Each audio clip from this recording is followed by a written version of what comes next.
Sir, I thank you for giving me this opportunity to participate in the debate on atrocities on Dalits. I think this is a black day for the people of scheduled castes and scheduled tribes of this country. After this government came into power, atrocities on Dalits have increased to such an extent as has never happened from the days of our independence. Gandhiji fought not only for the freedom of the country but also fought for the freedom of SCs and STs, depressed classes and minorities. These are the people who fought for our freedom. Lakhs of people have given their life for our freedom, including Hindus, Muslims, Christians, Parsis, Sikhs, and Jains. It is not that India is meant for a single community or a religion. It is meant for the people belonging to all the religions existing before independence in this country. At the same time, Baba Saheb Ambedkar also fought for equality of the depressed classes, including the scheduled castes and scheduled tribes. He fought with the British for want of a separate electoral system for the SCs and STs and to bring equality in this nation. But at last, under the able guidance of Mahatma Gandhi, at the Round Table Conference, they agreed that we have to have a multiple electoral system with reservations. Then Baba Saheb Ambedkar agreed to it. Pandit Jawaharlal Nehru, the first Prime Minister of India, after getting the guidance of Mahatma Gandhi, appointed Baba Saheb Ambedkar as the chairman of the draft committee of the Constitution of India. Under Articles 14, 15 and 16 on fundamental rights, it is clearly said that the citizens of India, whether a Hindu, a Muslim, a Sikh or a Christian, should have equal rights to live and enjoy all opportunities in India. The dream of Mahatma Gandhi was that the last citizen should have equal opportunity socially, educationally and economically with abolition of caste system. Today, Dalits in India are in the grip of deep sense of fear and insecurity. Dalits were confident that the government led by the Indian National Congress was always on their side, fighting to defend their rights. Dalits have no longer the same confidence in the BJP government, which does not believe that the Dalits should be accorded the dignity as human beings. Unfortunately, some of the weaker sections and Dalits who voted for the BJP due to the magic of Modi are now realizing as to what has happened to them. They are suppressed and they believe that they are not taken care of by the BJP government. Unfortunately, the minister in the union government, General V.K. Singh, compared them to dogs. What is this? As per the constitution, can he continue as minister in this government? Do you still keep him as a minister? Do you believe in democracy? Do you believe in the Constitution of India? This is the way this government is functioning. It is very unfortunate. Some issues relating to Dalits came up in our country. Last year, Rohit Vemula, a young Dalit scholar, was driven to commit suicide. Recently, in Andhra Pradesh, 3 Dalits were tied to trees and thrashed for skinning a cow. A Dalit man was accused of stealing a wristwatch, was stripped and beaten to death by a mob at Khiri in Uttar Pradesh. I now mention the incidents that have happened in the state of Gujarat. On the 11th July, the Una incident took place. It is reported that it took the 11th July Una incident and the national outrage it caused for the police to arrest 6 similar vigilantes who had attacked 9 Dalits in Amreli district in the month of May. Going back to the rule of Gujarat when Modi was the chief minister from 2001 to date, the total number of crimes of attacks on Dalits registered in Gujarat is 14,500.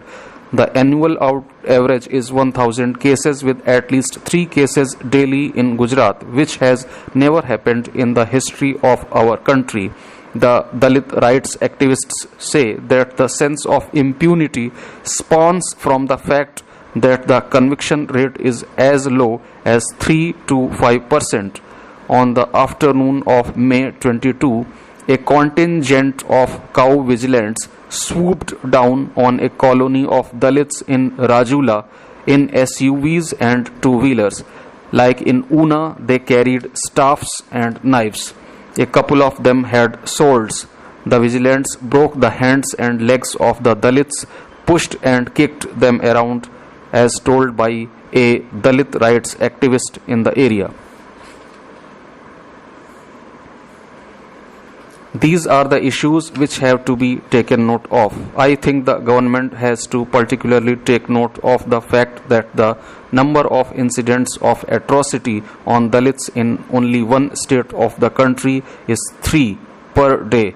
Since Modi has become the Prime Minister of this country, I think the people who are behind these incidents are emboldened and are trying to encourage these kinds of atrocities in the whole of the country.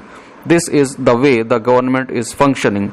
These incidents show that there is no protection for the scheduled castes and scheduled tribes. All the newspapers, whether it is the Times of India, the Hindustan Times or the Hindu, have in detail established in the front page itself that these kinds of atrocities never happened in this country after independence. So much of atrocities on Dalits never took place in any regime.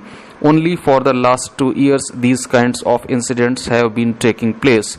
This is happening in this regime, which has been in power for the last 2 years. Even when Shri Vajpayee was there, these things never happened. There were not much of atrocities on Dalits, like rape and killing of Dalits in this country.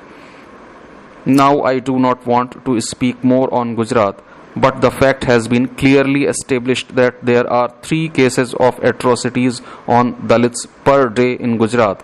This is the situation in this country. How is the government protecting the people of this country? The population of SCs and STs is 25%. 1/4 of the population of this country is SCs and STs. They are the backbone of this country. They are giving their sweat and blood for the development of this country. They are the people who are really working hard for the development of this country. Is it not the duty of the government to take care of these people? Where is democracy? Where is constitution? What is the meaning of democracy and constitution if you are not protecting these weaker sections of this country? Going back to the issue of Odisha, I had also visited there with a team. Srimati Sonia Gandhi had sent a team of delegates including me. We visited the spot. We have seen practically what has happened on that day. We met the people who were injured. We also met a lady who lost her 13-month-old child. It is a very sad situation in the village Gumdu Maha. Some people had gone to collect Manrega wages. They were coming back in auto rickshaw on the same day from Bali Guda to Gumdu Maha. They comprised 5 women, 6 men and a 1.5-year-old child. The auto rickshaw had stopped at around 8 p.m. as road was damaged due to heavy rains near a culvert from where the village was just 200 meters away. 11 men and women got down from the auto rickshaw.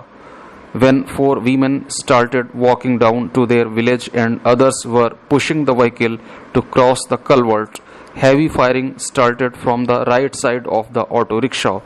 The firing was deadly. 5 persons were killed and 6 injured. They were all lying on the spot. People from the village ran towards the spot hearing the gunshots, but the Special Operation Group personnel did not allow them to reach the spot. The SOG personnel surrounded the spot from 8 p.m. on 8th July to 9 a.m. on 9th July and did not allow the injured persons to go for treatment. The injured kept writhing in pain at the spot for 12 to 14 hours. The government should understand as to what was the attitude of the police personnel. On 9/7/2016, the President of Pradesh Congress Committee visited the spot and extended some help to them.